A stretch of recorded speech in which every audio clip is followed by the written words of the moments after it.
بسم الله الرحمن الرحيم. الحمد لله رب العالمين والصلاة والسلام على نبينا وحبيبنا وإمامنا وقدوتنا محمد وعلى آله وصحبه أجمعين، أما بعد. آج سیرت کے سلسلے کے درس میں ہم گفتگو کریں گے کہ رسول اللہ صلی اللہ علیہ وسلم کی بعثت کے وقت عرب دنیا کی مذہبی صورتحال کیا تھی. جزیرت العرب میں دینی مذہبی حالت کیا تھی. گزشتہ ہفتے ہم نے بات کی تھی کہ جزیرت العرب میں کون کون سی قومیں تھیں.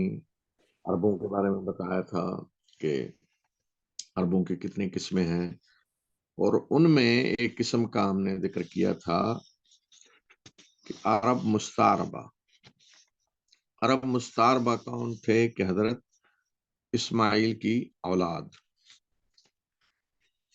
تو اللہ تعالیٰ کے حکم سے حضرت ابراہیم نے اپنے بیٹے اسماعیل کے ساتھ مل کے اللہ کا گھر تعمیر کیا.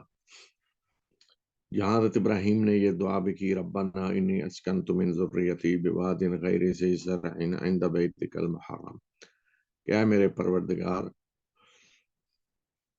اے ہمارے رب، میں نے اپنی اولاد کے ایک حصے کو تیرے محترم گھر کے پاس بسایا ہے. تو حضرت ابراہیم نے اپنی اولاد کے ایک حصے یعنی حضرت اسماعیل کو بسایا اور پھر اللہ کا گھر تعمیر کیا. تو حضرت اسماعیل کی اولاد آگے چلی. اس کا ذکر ہم الگ ایک پورے موضوع پہ کریں گے، اس کی بھی تاریخی تفصیل کہ حضرت اسماعیل کس خاندان میں ان کی شادی ہوئی اور کس طرح آگے ان کی اولاد بڑھی. لیکن یہاں ہم چونکہ مذہبی حالت بیان کر رہے ہیں تو اس لیے ابھی اس تفصیل میں نہیں جاتے. تو چونکہ حضرت ابراہیم نے اپنی اولاد کو یہاں آباد کیا، حضرت اسماعیل سے آگے ان کی نسل چلی. تو حضرت ابراہیم نے جب اللہ کے گھر کو تعمیر کیا تو اسی وقت اللہ کے حکم سے انہوں نے حج کا اعلان کیا. اللہ کے گھر کو تعمیر کر کے اللہ تعالیٰ نے حکم دیا، وَأَذِّن فِي النَّاسِ بِالْحَجِّ يَأْتُوكَ رِجَالًا وَعَلَىٰ كُلِّ ضَامِرٍ يَأْتِينَ مِن كُلِّ فَجٍّ عَمِيقٍ، کہ آپ لوگوں میں حج کی منادی کریں. حج کا سلسلہ بھی شروع ہوا اور باقاعدہ جو دین ابراہیمی ہے جس پہ اللہ تعالیٰ کے آخری رسول صلی اللہ علیہ وسلم کی بھی بعثت ہوئی، دین ابراہیمی پہ، اور اسی دین ابراہیمی کی دعوت تمام انبیاء نے دی. انبیاء بنی اسرائیل نے بھی اسی کی دعوت دی. ما کان ابراہیم یہودیا ولا نصرانیا ولکن کان حنیفا مسلما. اللہ تعالیٰ نے فرمایا کہ ابراہیم نہ یہودی تھے نہ نصرانی تھے بلکہ وہ مسلم تھے، یکسو. تو دین اسلام یہ تھا دین ابراہیمی. تو اسی دین ابراہیمی پہ حضرت اسماعیل نے اپنی اولاد کو چلایا اور اللہ کا یہ گھر بندگی کا مرکز بن گیا. حج آج جس طریقے سے ہو رہا ہے، رسول اللہ صلی اللہ علیہ وسلم کی بعثت کے وقت جس طریقے سے حج ہو رہا تھا، تو یہ وہی حج کا طریقہ ہے جو حضرت ابراہیم کے وقت سے چلا آ رہا ہے. کچھ بدعتیں جن کا آگے ہم ذکر کریں گے جو ان نے شامل کی تھی اس میں. اس کے علاوہ سارے کا سارا طریقہ حج کا وہی ہے. اور حضرت اسماعیل کے بارے میں اللہ تعالیٰ نے فرمایا کان یامر اہلہ بالصلاۃ والزکوٰۃ، کہ وہ اپنے اہل و عیال کو نماز کا حکم دیتے، زکوٰۃ. تو وہی دین جس میں یہ سارے شریعت کے احکام ہیں، نماز ہے، زکوٰۃ ہے، دیگر سارے احکام ہیں. تو اسی دین ابراہیمی پہ حضرت اسماعیل کی اولاد چلی. اور توحید کا اندازہ ہم اس تلبیے سے لگا سکتے ہیں جو آج بھی تلبیہ پڑھا جاتا ہے حج میں، جو حج کی اصل روح ہے، لبیک اللہم لبیک لبیک لا شریک لک لبیک ان الحمد والنعمت لک والملک لا شریک لک. کہ اے اللہ میں حاضر ہوں، لا شریک لک، تیرا کوئی شریک نہیں، تعریفیں ساری تیرے لیے ہیں، تعریفوں کا حقدار تو ہے، نعمتیں تیری دی ہوئی ہیں، بادشاہی تیری ہے، ان الحمد والنعمت لک والملک، نعمتیں تیری، بادشاہی تیری، تمام تعریفوں کا حقدار تو ہے، لا شریک لک، تیرا کوئی شریک نہیں۔ تو یہ ہے آج بھی کلمہ جو ہم پڑھتے ہیں، لا الہ الا اللہ، تو اسی کی دعوت تمام انبیاء نے دی ہے، یا قوم اعبدوا اللہ ما لکم من الہ غیرہ۔ ہر اللہ کے نبی نے، حضرت ہود نے، حضرت صالح نے یہی دعوت دی ہے کہ میری قوم اللہ کی عبادت کرو، اس کے سوا کوئی عبادت کا مستحق نہیں ہے۔ یہی دعوت رسول اللہ صلی اللہ علیہ وسلم نے دی، لا الہ الا اللہ۔ تو اس تلبیے میں جو حج کی روح ہے، تو یہی دعوت ہے، لا شریک لک، تیرا کوئی شریک نہیں، یہی ہے لا الہ الا اللہ۔ تو اسی کی دعوت حضرت ابراہیم نے دی، اسی کی دعوت توحید کی حضرت اسماعیل نے دی، اسی پہ انہوں نے اپنی اولاد کو چلایا، اور اسی پہ وہ چلتے رہے۔ تمام علاقوں سے، جزیرت العرب کے تمام قبائل اس وقت سے حج کرتے آ رہے ہیں، اور اللہ کے اس گھر کا اتنا احترام تھا کہ جاہلیت میں بھی اگر کسی کے باپ بیٹے کا قاتل بھی حدود حرم کے اندر کسی کے سامنے آ جاتا تو وہ اس پہ ہاتھ نہیں اٹھاتا تھا۔ اور یہ جو آج حدود حرم ہے، یہ اس وقت سے حضرت ابراہیم کے دور سے قائم ہے۔ اسی طرح جو میقات مقرر ہیں آج، یہ وہی ہیں جو حضرت ابراہیم کے دور سے قائم ہے۔ فرق صرف یہ ہے کہ اس وقت صرف جزیرت العرب کے اندر سے لوگ حج اور عمرہ کرنے آتے تھے، اور آج پوری دنیا سے آ رہے ہیں۔ تو حضرت ابراہیم کی اولاد اور دیگر عرب قبائل جن کا ہم نے گزشتہ پروگرام میں ذکر کیا، یہ سارے کے سارے اسی توحید پہ قائم تھے، صرف اللہ کی عبادت کر رہے تھے، اللہ کے گھر کا حج کر رہے تھے، عمرے کر رہے تھے، نمازیں پڑھ رہے تھے، زکوٰۃ دے رہے تھے، پوری طرح اللہ کی بندگی ہو رہی تھی، یہاں تک کہ بنو خزاعہ کا قبضہ ہوا یہاں بیت اللہ پہ۔ تو بنو خزاعہ کا ایک سردار تھا عمر بن لحی، اور ابتدا میں اس شخص کی زندگی بہت اچھی تھی، لوگ اس کو بہت پسند کرتے تھے، اس کا اخلاق بہت اچھا تھا، بڑا مذہبی آدمی تھا، لیکن ایک دفعہ یہ شام گیا اور وہاں اس نے دیکھا کہ لوگ بتوں کو پوج رہے ہیں، تو وہاں سے یہ بت لے آیا، ایک ہبل بت، اور اس نے اسے یہاں کعبہ میں رکھا اور لوگوں کو دعوت دی کہ اس کی عبادت کریں۔ تو چونکہ لوگ اس کو پسند کرتے تھے اور اس کی بڑی عزت تھی، تو لوگوں نے سمجھا کہ شاید یہ بھی ایک دین ہے، تو آہستہ آہستہ لوگ اس بت کو پوجنے لگے۔ تو یہاں سے بت پرستی کا آغاز ہوا، لیکن اس بت پرستی کے آغاز کے باوجود حج اسی طرح ہو رہا تھا، عمرہ اسی طرح ہو رہا تھا، اللہ کے گھر کا احترام اسی طرح تھا۔ جو حرام مہینے ہیں حج اور عمرے کے لیے رکھے گئے ہیں، 4 مہینے، شوال، ذوالقعدہ، ذوالحجہ اور رجب، ان مہینوں کا اسی طرح احترام ہوتا تھا۔ ان مہینوں میں بھی کوئی کسی پہ ہاتھ نہیں اٹھاتا تھا، بالکل امن ہو جاتا تھا، لیکن ساتھ شرک شروع ہو گیا، اور پھر آہستہ آہستہ بتوں کی تعداد بڑھتی گئی۔ تو بڑے بڑے جو بت تھے پورے جزیرت العرب میں جن کو پوجا جاتا تھا، ان میں ہبل تھا، منات تھا جو قدید کے قریب ایک جگہ پہ نصب تھا، لات بہت بڑا بت تھا جو طائف میں تھا، عزا تھا جو وادی نخلا میں تھا طائف اور مکہ کے درمیان۔ تو یہ بڑے بڑے بت تھے۔ اس کے علاوہ ہر قبیلے نے اپنا اپنا بت بنا لیا، مختلف قبائل کے علاقائی بت تھے، اور یہ گویا کہ جزیرۃ العرب میں انہیں پوجا جاتا تھا۔ اب ان بتوں کے بارے میں ان کا اعتقاد کیا تھا؟ کیا وہ یہ سمجھتے تھے کہ ان بتوں نے ہمیں پیدا کیا ہے، یہ بت بارشیں برساتے ہیں، فصلیں اگاتے ہیں، ہمارے یہاں جو اولاد ہوتی ہے وہ یہ پیدا کرتے ہیں، یا کسی چیز کے بھی یہ خالق ہے؟ نہیں، ان کے بارے میں ان کا اعتقاد یہ تھا کہ یہ کوئی نیک ہستیاں ہیں،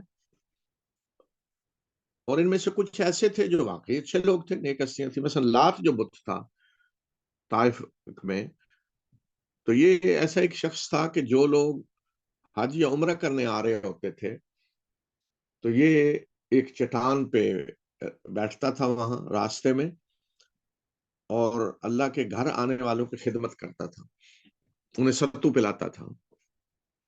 تو ایک ایسا شخص کے جو اللہ کے گھر آنے والے، حج عمرہ کرنے آنے والوں کی خدمت کر رہا ہے، تو لوگ اس کو بڑا اچھا سمجھتے تھے، اور جب یہ فوت ہوا تو اس کا بھی بت بنا لیا گیا۔ تو کچھ تو ایسے تھے واقعتاً جو اچھے لوگ گزرے تھے، اور کچھ کو سمجھ لیا گیا۔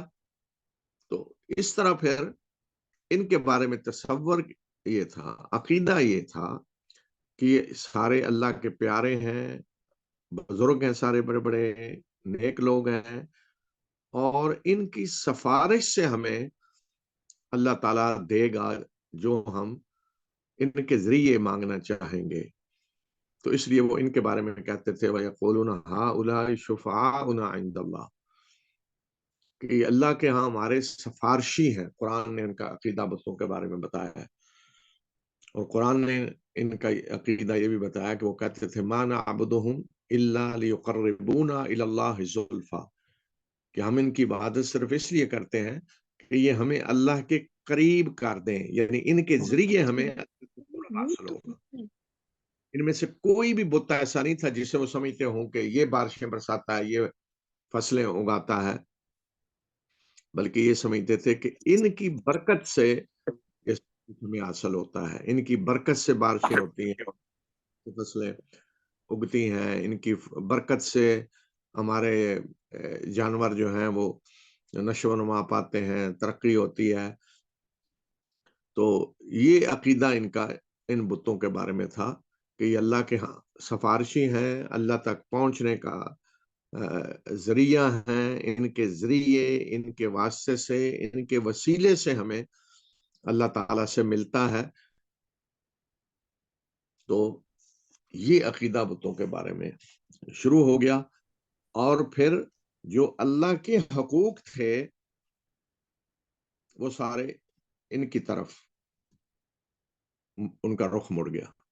مثلا اللہ کا حق ہے کہ قربانی اس کے لیے کی جائے، حج اس کے لیے ہو، عمرہ اس کے لیے ہو، نظر اس کے لیے ہو، نیاز اس کے لیے ہو، اسی سے ڈرا جائے، اسی سے امید وابستہ کی جائے۔ تو وہ یہ سارے اللہ کے حقوق ان کی طرف منتقل ہو گئے۔ پھر انہی کے بارے میں یہ سارا کچھ سمجھ لیا گیا، اور جب انہیں کہا جاتا کہ ان کی کیوں عبادت کرتے ہیں تو وہ کہتے ہیں کہ یہ ہمیں اللہ تک پہنچاتے ہیں، ہؤلاء شفعاؤنا عند اللہ۔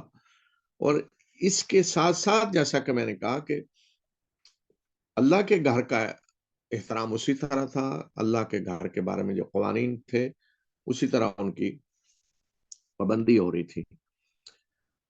تو ان بتوں سے کے ساتھ کیا کیا جاتا؟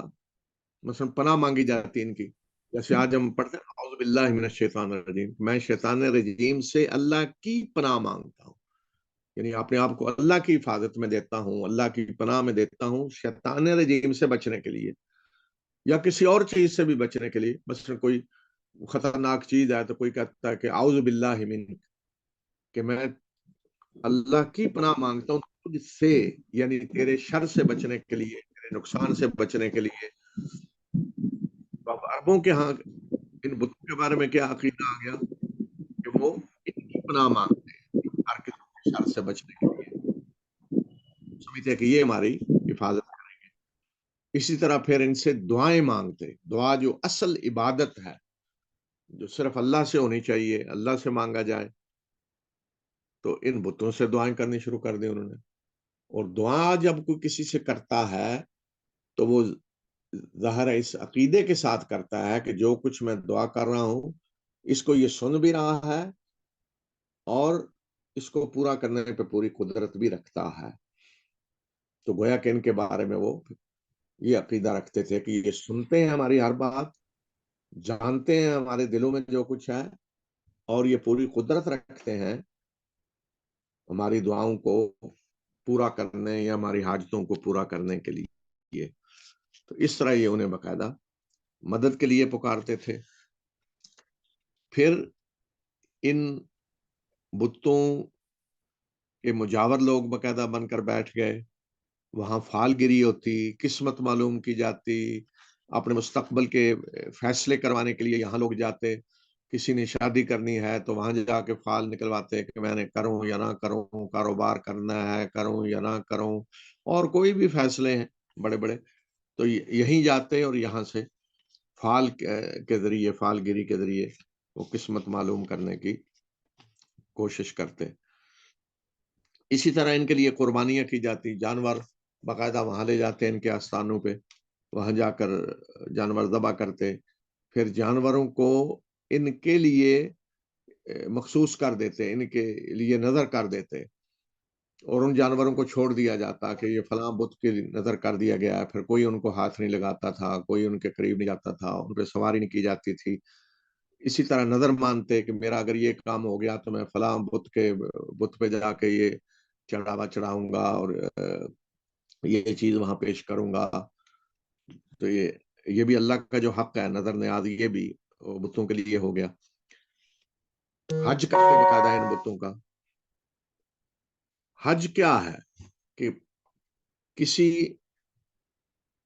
کی زیارت کے لیے باقاعدہ ارادہ کر کے گھر سے نکلنا، سفر کر کے زیارت کے لیے جانا، اس کا نام ہے حج۔ تو ہر بت کا باقاعدہ ایک دن مقرر ہوتا تھا، جیسے حج کے دن ہے تو ایسے ہر بت کا سال میں ایک دن ہوتا تھا، وہاں بڑا میلہ لگتا، لوگ باقاعدہ پورے جزیرۃ العرب سے وہاں آتے، وہاں آ کر ان کا بت کا طواف کرتے، سجدے کرتے، وہاں پکارتے انہیں، کئی کئی دن وہاں اس طرح میلے کی شکلیں رہتی تھیں۔ تو یہ باقاعدہ حج بن گیا تھا، اللہ کے گھر کا بھی حج ہو رہا تھا اور ان بتوں کا بھی حج ہو رہا تھا، اور انہیں وہ نفع نقصان کا مالک سمجھتے تھے کہ یہ اگر راضی ہو گئے تو ہمیں فائدہ دیں گے، اور اگر ناراض ہو گئے تو ہمیں نقصان پہنچائیں گے۔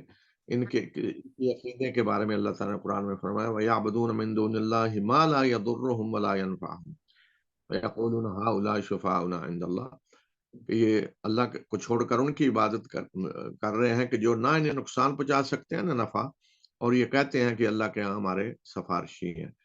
تو گویا کہ وہ سمجھتے تھے کہ یہ ناراض ہو گئے تو ہمیں نقصان پہنچائیں گے، اور اگر راضی ہو گئے تو فائدہ ہوگا۔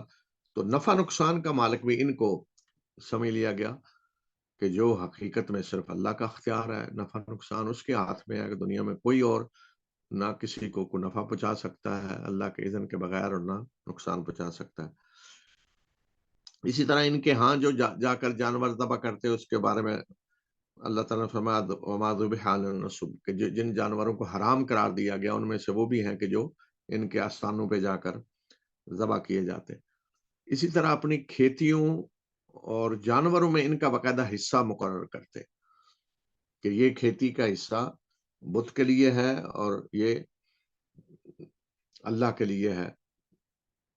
مثلا اللہ تعالیٰ نے فرمایا وَجَعَلُوا لِلَّهِ مِمَّا ذَرَأَ مِنَ الْحَرْثِ وَالْأَنْعَامِ نَصِيبًا فَقَالُوا هَذَا لِلَّهِ بِزَعْمِهِمْ وَهَذَا لِشُرَكَائِنَا فَمَا كَانَ لِشُرَكَائِهِمْ فَلَا يَصِلُ إِلَى اللَّهِ وَمَا كَانَ لِلَّهِ فَهُوَ يَصِلُ إِلَى شُرَكَائِهِمْ سَاءَ مَا يَحْكُمُونَ، کہ اللہ نے جو کچھ پیدا کیا ہے کھیتیاں اور جانور، ان میں سے انہوں نے اللہ کا بھی ایک حصہ رکھا ہے، یعنی بڑی مہربانی کی ہے کہ ایک حصہ اللہ کا بھی رکھا ہے، کس میں؟ جو کچھ اللہ نے پیدا کیا ہے، جانور، کھیتیاں، اور یہ کہتے ہیں کہ یہ اللہ کا حصہ ہے ان کے خیال کے مطابق، اور یہ ہمارے بتوں کا حصہ ہے۔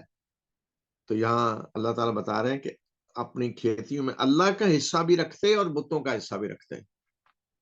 یعنی جیسے آج کوئی زکوٰۃ دے رہا ہے اللہ کے لیے بھی یا اللہ کے راستے میں خرچ کر رہا ہے اور کسی بت کے لیے بھی کر رہا ہے, تو اللہ کا حصہ رکھتے ہیں کہ یہ اللہ کے راستے میں جائے گا, اور بتوں کا بھی حصہ رکھتے. لیکن ہوتا کیا, فما کان لشرکائہم فلا یصل الی اللہ, کہ جو ان کے شریکوں کے لیے ہوتا, یعنی جو اللہ کے شریک انہوں نے ٹھہرائے ہوئے تھے, تو وہ تو اللہ کی طرف چلا جاتا. کیا مطلب اللہ کی طرف چلا جاتا؟ کہ اگر کھیتی کا وہ حصہ تباہ ہو جاتا, برباد ہو جاتا کسی وجہ سے, کھیتی صحیح نہ پکتی, تو وہ دوسرا اللہ کا حصہ ادھر کر دیتے. جیسے ہوتا ہے کہتے ہیں جی اللہ کی تو خیر ہے, تو بت نہ ناراض ہو جائے.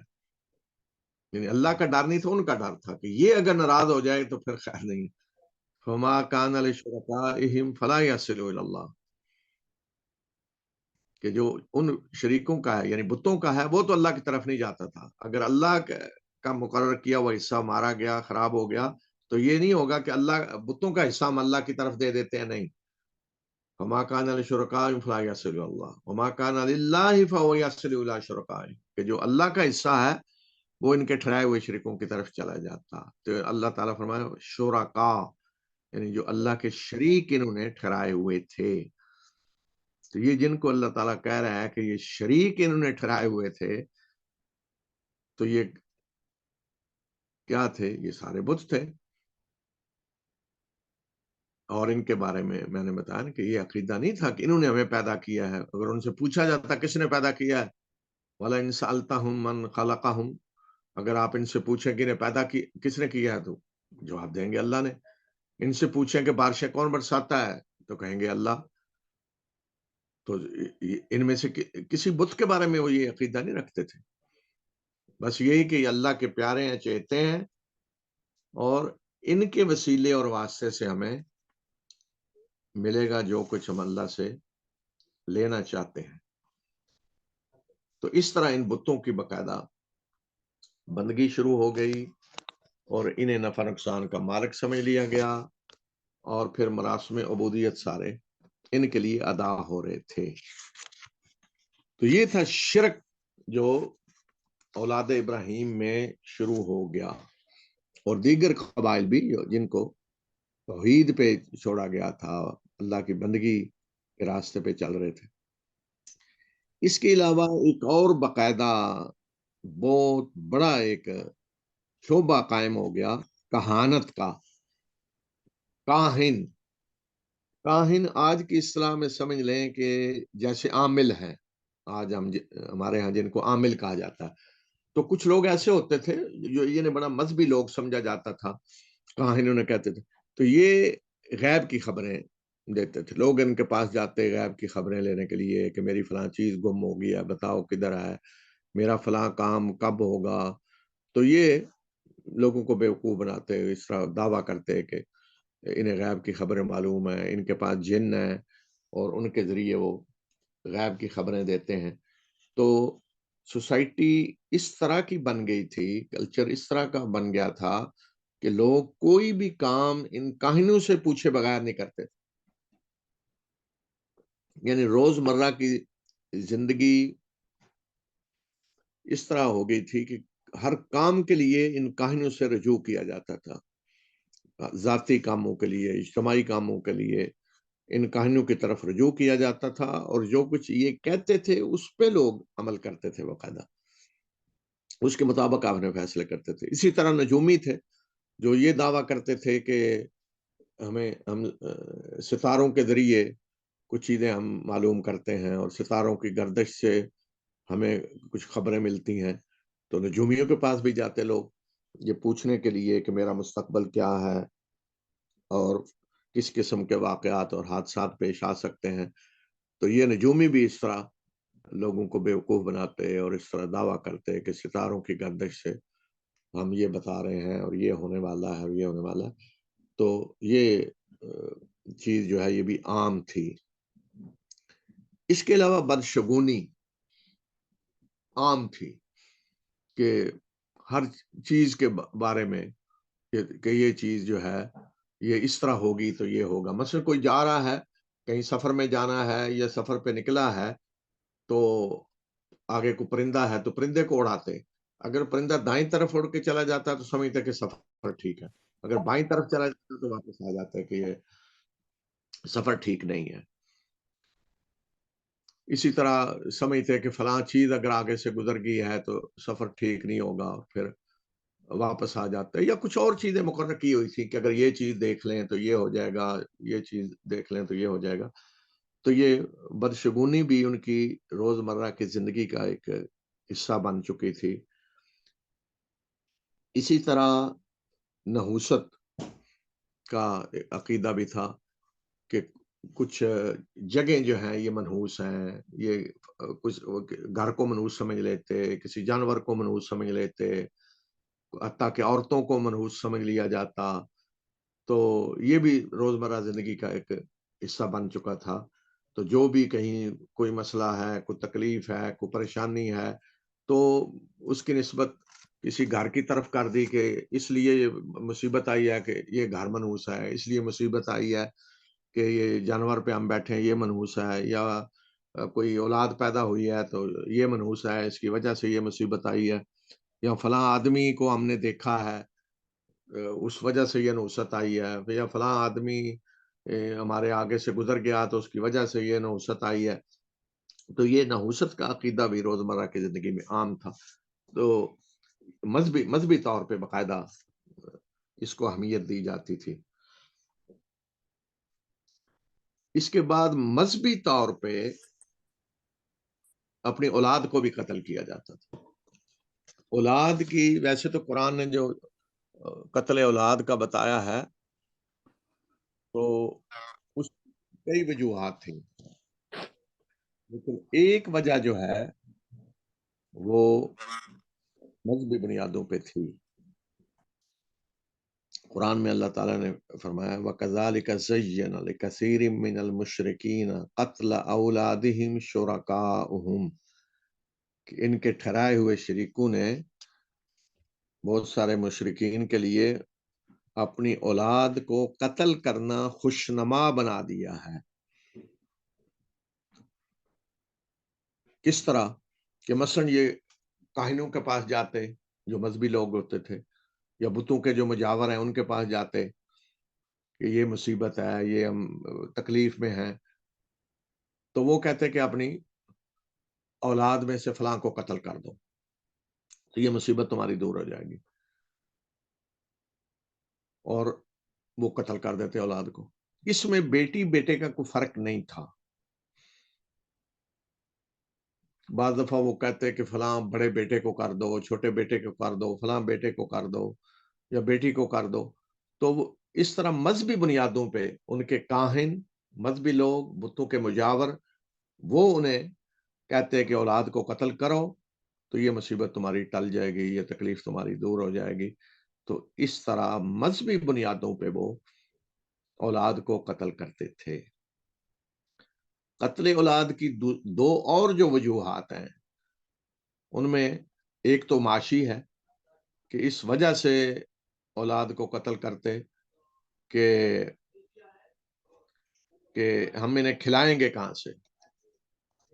تو اللہ تعالیٰ نے اس کے بارے میں فرمایا، ان کو حکم دیا وَلَا تَقْتُلُوا أَوْلَادَكُمْ خَشْيَةَ إِمْلَاقٍ کہ اپنی اولاد کو فقر و فاقہ کے ڈر سے قتل نہ کرو. تو ایک قتل کی وجہ یہ تھی کہ ہم انہیں کھلائیں پلائیں گے کہاں سے.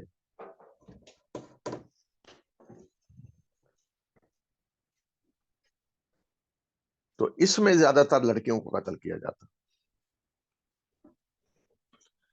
کیونکہ لڑکوں کے بارے میں تو وہ سمجھتے تھے کہ یہ خود کمائیں گے اور ہمارے کام آئیں گے. تو لڑکیوں کے بارے میں سمجھتے تھے کہ یہ تو کما نہیں سکیں گے کچھ، تو ان کو ہم کہاں سے کھلائیں. تو زیادہ تر فقر و فاقہ کی وجہ سے جو قتل ہوتا تھا وہ لڑکیوں کا ہوتا تھا. تیسری ایک وجہ جو تھی لڑکیوں کے قتل کی وہ سب قبائل میں نہیں تھی. کچھ قبائل میں عجیب و غریب قسم کی رسم تھی، حد سے بڑی ہوئی غیرت کہ ہمارا کوئی داماد نہ بنے. یہ ہمارے لیے شرم کی بات ہے کہ کوئی ہمارا داماد بنے، تو وہ لڑکیوں کو قتل کر دیتے کہ کوئی ہمارا داماد نہ بنے. تو یہ اولاد کا قتل، لڑکیوں کا قتل، یہ بھی عام تھا. اور اسی لیے اللہ تعالیٰ نے فرمایا قیامت کا آنا کیوں ضروری ہے، وَإِذَا الْمَوْءُودَةُ سُئِلَتْ بِأَيِّ ذَنبٍ قُتِلَتْ، کہ تاکہ زندہ درگور کی گئی لڑکی سے پوچھا جا سکے کہ وہ کس گناہ میں قتل کی گئی تھی. تو یہ اشارہ اسی طرف ہے جو اپنی چھوٹی چھوٹی بیٹیوں کو قتل کر دیتے. رسول اللہ صلی اللہ علیہ وسلم کے پاس ایک شخص آیا اور اس نے بتایا کہ میں نے اپنی بیٹی کو کیسے قتل کیا، کس طرح میں لے کر گیا اور گڑھا کھودا اور اس میں اسے پھینکا، اور وہ اس کی آخری آوازیں آ رہی تھیں، مجھے پکار رہی تھی کہ ابا جان میرے ساتھ کیا کر رہے ہیں، مجھے کہاں پھینک دیا. تو رسول اللہ صلی اللہ علیہ وسلم نے جب یہ سنا تو آپ روئے، حتیٰ کہ آپ کا چہرہ مبارک آنسوں سے تر ہو گیا. تو صحابہ نے اس شخص کو کہا کہ تم نے اللہ کے رسول صلی اللہ علیہ وسلم کو رلا دیا، اس طرح کی باتیں کی. تو آپ نے اسے کہا کہ دوبارہ بیان کرو اپنا واقعہ، جو کچھ تم نے کیا. پھر اس نے دوبارہ کیا، پھر آپ روتے رہے. تو وہ کہہ رہا تھا کہ کیا میری توبہ قبول ہوگی، میں نے ایسے جرائم کیے ہوئے ہیں. تو یہ قتل اولاد اور خصوصاً لڑکیوں کو قتل کرنا، اس کی ایک شکل جیسا کہ میں نے کہا کہ مذہبی بنیادوں پہ تھی اور دوسری وجوہات بھی تھی. اب دین ابراہیمی میں بڑی بڑی بدعات کیا کی گئی؟ سب سے بڑی جو بدعت کی گئی وہ تو تلبیہ میں تبدیلی تھی. اس لیے کہ جب شرک شروع ہو گیا، بتوں کو پوج رہے تھے، تو اب دوسری طرف لا شریک اللہ کا کہہ رہے ہیں، تیرا کوئی شریک نہیں. تو یہ انہیں تضاد نظر آیا. کیوں نظر آ گیا تضاد؟ اس لیے کہ وہ عرب تھے، انہیں پتہ تھا لا شریک اللہ کا معنی کیا ہے، اور جو کچھ ہم کر رہے ہیں اس کی کوئی گنجائش نکلنی چاہیے. تو ایک بڑی بدعت، بڑی تبدیلی انہوں نے اس تلبیہ کے اندر کر دی، جو ظاہر حج اور عمرے دونوں میں کہا جاتا تھا. کیا تبدیلی کی کہ جب یہ کہتے کہ لا شریک لک، آخر میں جا کر لبیک اللہم لبیک لبیک لا شریک لک لبیک ان الحمد والنعمت لک والملک لا شریک لک. اب دیکھیں لا شریک لک دوبارہ آیا ہے، پہلے بھی بعد میں بھی. جب آخر میں لا شریک لک کہتے تو اس میں انہوں نے ایک بڑی تبدیلی کر دی، بہت بڑی بدعت. اپنے شرک کو ایڈجسٹ کرنے کے لیے لا شریک لک الا شریکن تملکہ وما ملک، تیرا کوئی شریک نہیں سوائے اس شریک کے جس کا تو مالک ہے اور اس کی ہر چیز کا بھی مالک ہے، اس کا بھی مالک ہے اور اس کی ہر چیز کا. الا شریکن تملکہ وما ملک، تو اس کا بھی مالک ہے اور اس کی جو کچھ ہے اس کا بھی مالک. یعنی یہ تیرے ہی بندے ہیں، یہ کوئی الگ نہیں ہے، تیرے ہی بندے ہیں، تو ہی مالک ہے ان کا. تو تیرا ویسے تو کوئی شریک نہیں، لیکن جو اپنے تیرے بندے ہیں بس. تو ظاہر ہے وہ بت جتنے تھے تو ان کے بارے میں یہی اعتقاد تھا کہ یہ اللہ کے پیارے ہیں، چہتے ہیں. حتیٰ کہ جو قوم نوح کے اندر بت تھے، جن کا قرآن میں اللہ تعالیٰ نے ذکر کیا کہ قوم نوح نے کہا لا تذرن ودا ولا سواع ولا یغوث ویعوق ونسر، ود سواع یغوث نصر، ان کو نہ چھوڑنا کبھی بھی. تو یہ بھی حضرت ابن عباس رضی اللہ تعالیٰ عنہ کہتے ہیں کہ یہ ود اور سواع اور یغوث اور نصر کون تھے؟ یہ اللہ کے نیک بندے جو قوم نوح میں گزرے تھے. تو انہی کی بعد میں مورتیاں بنا لی گئیں یاد دہانی کے لیے کہ یاد رکھا جائے، ان کو مجلسوں میں رکھیں، اور آہستہ آہستہ ان کی عبادت شروع ہو گئی. تو یہ عقیدہ میں رہا ہے شرک کے بارے میں کہ اللہ کے پیارے ہیں، چہتے ہیں. تو یہ انہوں نے تبدیلی کی بہت بڑی. الا شریکن تملکہ و ملک، اور رسول اللہ صلی اللہ علیہ وسلم نے پھر اس تلبیے کو بھی اصلی حالت پہ جاری کر دیا، یہ ترمیم جو انہوں نے کی تھی اس کو ختم کر دیا۔ اس کے علاوہ نماز کی بالکل ختم ہو کے رہ گئی تھی۔ میں نے بتایا نا کہ حضرت اسماعیل کے بارے میں اللہ تعالیٰ نے فرمایا کہ کان یامر اہلہ بالصلاۃ والزکاۃ، وہ اپنے گھر والوں کو نماز اور زکوٰۃ کا حکم دیتے تھے۔ لیکن اب وقت گزرنے کے ساتھ ساتھ ان کی اولاد کا حال کیا ہو گیا، اللہ تعالیٰ نے ان کی نماز کا ذکر کرتے ہوئے فرمایا کہ کس طرح ہے نماز ان کی، وما کانت صلاتهم عند البیت الا مکاء وتصدیہ، کہ اللہ کے گھر کے پاس ان کی نماز کی کیا شکل رہ گئی ہے، تالیاں بجانا اور سیٹیاں بجانا۔ البتہ طواف اسی طرح تھا، طواف ہوتا، حج ہوتا، لیکن نماز کو گم کر بیٹھے، نماز ضائع کر بیٹھے، اس کی شکل بھی بالکل بدل دی، کچھ اس طرح کی شکلیں رہ گئیں۔ اب جس طرح اللہ تعالیٰ نے فرمایا تالیاں بجانا، سیٹیاں بجانا، تو اب ہم پوری طرح تصور نہیں کر سکتے کہ وہ کیا حرکتیں کرتے تھے جن کو اللہ تعالیٰ نے فرمایا کہ تالیاں بجانا اور سیٹیاں بجانا۔ نماز کی انہوں نے یہ حالت کر دی۔ حج میں جو بڑی بڑی بدعتیں کی گئی تھیں، اس میں قریش نے یہ کہا کہ ہم عرفات میں نہیں جائیں گے، کیوں کہ ہم اہل حرم ہیں، اللہ کے گھر کے پاس رہنے والے ہیں، ہم حدود حرم سے باہر نہیں جائیں گے۔ تو عرفات حدود حرم سے باہر ہے، تو حج کے موقع پہ عرفات میں قریش عرفات میں نہیں جاتے تھے، حدود حرم کے اندر ہی ٹھہرتے تھے۔ تو اس لیے اس بدعت کو بھی اللہ تعالیٰ نے ختم کیا اور قریش کو حکم دیا ثم افیضوا من حیث افاض الناس، کہ پھر وہاں سے واپس پلٹو، جا کر واپس آؤ جہاں سے لوگ جاتے ہیں۔ دوسرے لوگ جا رہے تھے عرفات، تو اس لیے قریش کو بھی کہا کہ وہاں سے جا کے واپس آؤ جس طرح لوگ واپس آتے ہیں، یعنی عرفات میں جا کر وہاں سے پلٹ کے آؤ واپس مزدلفہ کی طرف۔ یہ بہت بڑی بدعت تھی جس کو ختم کیا گیا۔ پھر اسی طرح ایک اور بہت بڑی بدعت اللہ کے دین میں جو حج اور عمرے میں شامل کی گئی، وہ یہ تھا کہ ننگے طواف کرنا۔ اب ننگا طواف آیا مذہبی بنیادوں پہ کیا جاتا، اس کی یہ بھی وجہ ہو سکتی ہے، ایک تصور، یہ بے حیائی، شیطان جو حکم دیتا ہے نا بے حیائی کا، انہ یامر بالفحشاء، وہ بے حیائی کا حکم دیتا ہے، تو بے حیائی کو مذہبی شکل میں نافذ کر دیا جاتا ہے۔ تو کیا فلسفہ ہو سکتا ہے اس کا، کہ مثلا لباس تو دنیا کا لباس ہے، یہ گندی چیزیں ہیں، دنیا کی چیزیں ہیں، تو اللہ کے گھر کا طواف کرتے ہوئے اس لباس کو اتار دیں، یہ تو حرام کا ہے، یہ تصور بھی ہو سکتا ہے۔ اور یہ بھی کہا جاتا ہے کہ قریش نے اس طرح کی کچھ چیزیں نافذ کی تھیں یا مذہبی طور پہ یہ کہا تھا کہ اللہ کے گھر کا طواف کرنے کے لیے یا پہلا طواف جب کوئی آ کے کرے تو اہل حرم قریش جو ہیں ان میں سے کسی کا لباس لے کر کیا جائے، کسی اور لباس میں جائز نہیں ہے۔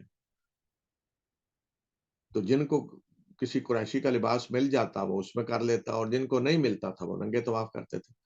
اس لیے پھر حجۃ الوداع سے پہلے جو اصلاحات بڑی بڑی کی گئیں، جو اعلان کیا گیا، حضرت ابو بکر کے ذریعے اعلان کروایا گیا، حضرت علی کو بھیجا گیا، حجۃ الوداع سے پہلا حج جو تھا، تو اس میں یہ اعلان بھی کروایا گیا کہ آئندہ کوئی بیت اللہ کا ننگے ہو کر طواف نہیں کرے گا، اس پہ پابندی لگا دی گئی۔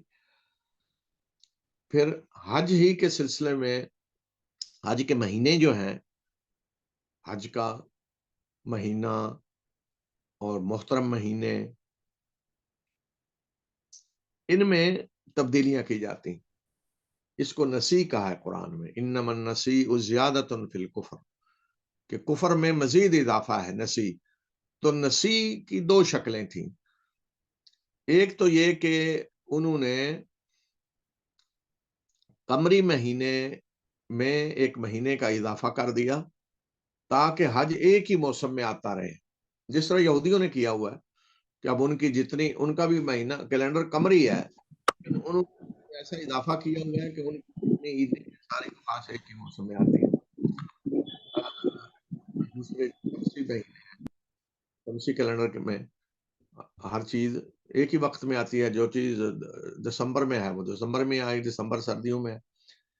اور ایک شکل یہ تھی نسی کی کہ جو حرام مہینے تھے جن میں جنگ کرنا منع تھا، تو جب انہوں نے جنگ کرنی ہوتی تو کسی ایک حرام مہینے کو حلال کر لیتے کہ اس مہینے میں ہم جنگ کریں گے اور اس کے بدلے میں فلاں مہینے کو حرام قرار دے دیں گے۔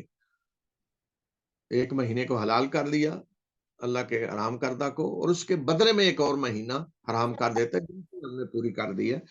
تو نسی کی ایک یہ بھی شکل تھی، اس میں اس کا بھی قرآن میں اللہ تعالیٰ نے ذکر کیا ہے۔ تو یہ تھی بڑی بڑی بدعت، بڑی بڑی تبدیلیاں جو انہوں نے کی ہوئی تھی۔ اچھا، جنوں کے بارے میں ان کا جو نقطہ نظر تھا، جنوں کے بارے میں سمجھتے کہ یہ غیب جانتے ہیں اور ان کو بھی سمجھتے کہ یہ نفع نقصان پہنچا سکتے ہیں، تو اس لیے جس وادی میں کہیں جا کر ٹھہرتے تو ان کا اعتقاد ہوتا تھا کہ ہر وادی کا ایک جن سردار ہوتا ہے، اور اگر اس وادی میں پہنچ کر اس کی پناہ نہ لی جائے، اس کی حفاظت میں اپنے آپ کو نہ دیں، تو پھر وہ بندے کی جان لے لیتا ہے یا جان خطرے میں ہوتی ہے۔ تو اس لیے وہ ہر وادی میں جا کر اس وادی کے جن کے سردار جس کو سمجھتے، بعض دفعہ نام بھی ہوتا تھا، بعض دفعہ ویسے ہی وہ کہہ دیتے کہ میں اس وادی کا جو سردار ہے اس کی پناہ میں اپنے آپ کو دیتا ہوں، اس کی میں پناہ مانگتا ہوں۔ تو اس طرح جنوں کے بارے میں ان کا یہ نقطہ نظر تھا کہ وہ ہر قسم کی طاقت رکھتے ہیں، اختیار رکھتے ہیں، جس کو چاہے نفع پہنچائیں، نقصان پہنچائیں، غیب جانتے ہیں۔ تو جیسا کہ کاہنوں کے بارے میں کہا کہ ان کا خیال تھا کہ کاہنوں کے ساتھ جن ہوتے ہیں، تو اس طرح جنوں کے بارے میں بھی ان کا یہ نقطہ نظر تھا۔ دیگر مذاہب کون سے تھے رسول اللہ صلی اللہ علیہ وسلم کی بعثت کے وقت؟ یہ تو تھے عرب، اور ان کے ہاں شرک آ چکا تھا مکمل طور پہ۔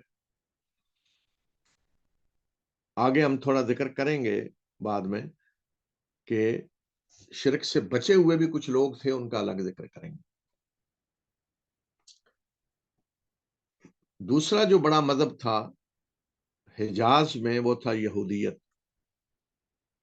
یہودی کب یہاں آئے؟ جب بخت نصر نے حملہ کیا اور ان کو قیدی بنا کر لے گیا اور قتل و غارت کی اور ہیکل بھی گرا دیا، تو اس وقت یہودی فلسطین سے نکلے اور مختلف علاقوں میں گئے، کچھ کو بخت نصر لے گیا، اور کچھ یہودی اس وقت آ کر آباد ہوئے حجاز کے شمال میں۔ حجاز مدینہ مکہ کا یہ علاقہ تھا، خیبر کی طرف۔ اور پھر دوبارہ جب رومیوں نے 70 عیسوی میں حملہ کیا اور یہودیوں کو اسی طرح قتل کیا اور یہاں سے نکال دیا، قیدی بنایا، تو اس وقت بھی جو بھاگ سکے بھاگے۔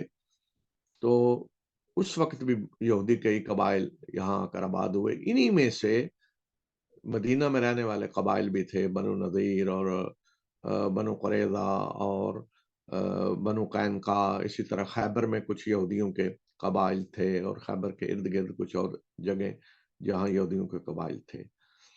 اس کے علاوہ یمن میں ایک یہودی سلطنت قائم ہوئی۔ ایک یمن کا سردار تھا سعد ابو قریب، وہ مدینہ گیا، وہاں یہودیوں سے متاثر ہوا، یہودی علماء سے اس نے یہودیت قبول کر لی، اور واپس آ کر یہاں اس نے اپنی بادشاہت قائم کی۔ پھر اس کا بیٹا ایک آگے آیا، یوسف ذو نواس اس کا نام تھا، اور اس نے پھر اپنے دور میں نجران میں جو عیسائی تھے ان کو زبردستی یہودی بنانے کی کوشش کی۔ یہ 523 عیسوی کا واقعہ ہے۔ اور جب انہوں نے یہودیت قبول کرنے سے انکار کر دیا تو گڑھے کھود کر انہیں ان میں جلا دیا۔ یہ سورہ بروج میں اللہ تعالیٰ نے جس واقعے کا ذکر کیا ہے، تو یہ یہی واقعہ ہے کہ اس شخص نے یہودیوں کو جلا دیا، اور پھر حبشہ کی حکومت نے حملہ کر کے یہاں یہ یہودیوں کو تباہ کر دیا، یہودی حکومت یہاں سے ختم ہوگی۔ تو یہ یہودیوں کا وجود تھا جزیرۃ العرب میں۔ تو اس کے بعد پھر صرف مدینہ منورہ اور خیبر میں یہودی باقی رہ گئے رسول اللہ صلی اللہ علیہ وسلم کی بعثت کے وقت۔ جہاں تک عیسائیوں کا تعلق ہے تو عیسائی نجران میں موجود تھے، آج موجودہ جو نجران کا سعودیہ کا شہر ہے اس میں عیسائیت تھی، اور اس کے علاوہ جزیرۃ العرب کے شمال میں عیسائی قبیلے تھے، شام میں عیسائی تھے، کچھ عیسائی قبیلے عرب قبیلے عیسائی ہو چکے تھے، جن میں بنو تغلب ایک بہت بڑا قبیلہ تھا، انہوں نے عیسائیت قبول کر لی تھی، اور بنو طے حاتم طائی کا جو قبیلہ تھا انہوں نے بھی عیسائیت قبول کر لی تھی۔ تو یہ قبیلے تھے جو جزیرت العرب کے اندر تھے، گویا کہ یہودیت بھی کچھ قبائل تھے ان کے، اور کچھ قبائل عیسائیوں کے بھی موجود تھے، اور ارد گرد جزیرت العرب کے جو مذاہب تھے ان میں مجوسی تھے ایران میں، اور ایران کے بارڈر پہ عراق کی طرف جو عرب قبائل تھے ان میں سے بھی کچھ مجوسی بن گئے تھے، اور اس کے بعد رومی سلطنت تھی سپر پاور اس وقت کی دوسری، شام ان کے ماتحت تھا، اور مصر کے اندر بھی عیسائی تھے۔ تو یہ تھے مذاہب بڑے بڑے جو جزیرت العرب کے ارد گرد تھے۔ تو ان چیزوں کے ذکر کرنے کا مقصد یہ ہے کہ تاکہ پھر ہم دیکھ سکیں کہ رسول اللہ صلی اللہ علیہ وسلم کی بعثت کے بعد تبدیلی کیا آئی، حقیقت میں تبدیل کیا ہوا، کتنے عرصے میں کن کن چیزوں میں کیسی تبدیلی آئی۔